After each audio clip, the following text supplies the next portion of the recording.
ঢাবি ক্যাম্পাসে গণধর্ষণের হুমকির ঘটনায় বিক্ষোভ। দৈনিক সাংবাদিকতা পত্রিকার সাথে যুক্ত আছি আমি ইভা সাদিকা।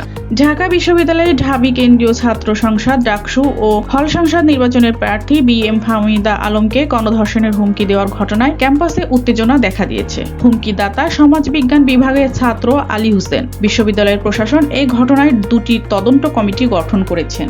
ছাত্রদলের নেতাকর্মীরা THC থেকে বিক্ষোভ মিছিল বের করে প্রশাসনিক ভবনের সামনে অবস্থান কর্মসূচি পালন করে। ডাকসু নির্বাচনে ছাত্রদল মনোনীত VP পদপ্রার্থী আবিদুল ইসলাম খান বলেন, হুমকিদাতা শিক্ষার্থী ও তার কর্মকাণ্ডের বিরুদ্ধে এখনো প্রশাসন কার্যকর ব্যবস্থা নেয়নি। বিশ্ববিদ্যালয়ের শিক্ষক নেটওয়ার্ক ও সাদা দল দৃষ্টান্তমূলক শাস্তির দাবি জানিয়েছে। তারা বলেন, হুমকিদাতা শিক্ষার্থীর বিরুদ্ধে যথাযথ ব্যবস্থা নিতে হবে যাতে ভবিষ্যতে এ ধরনের ঘটনা না ঘটে। একই সঙ্গে স্বতন্ত্র শিক্ষার্থী ঐক্য প্যানেল তাদের নির্বাচনী ইশতেহার ঘোষণা করেছে। এতে ক্যাম্পাসে নিরাপত্তা, নারীর সুরক্ষা, স্বাস্থ্যসেবা, ডিজিটাল সুবিধা, অবসাদ ও পরিবহন উন্নয়ন, গবেষণা, বাজেট বৃদ্ধি, খেলাধুলা ও পরিবেশ বান্ধব উদ্যোগ অন্তর্ভুক্ত। ডাকসু নির্বাচন স্থগিত করে হাইকোর্টের আদেশের বিরুদ্ধে ঢাকা বিশ্ববিদ্যালয়ের আপিল বিভাগে আবেদন করেছে। আপিল বিভাগের শুনানি আজ অনুষ্ঠিত হবে এবং শুনানি পর্যন্ত হাইকোর্টের আদেশ স্থগিত থাকবে।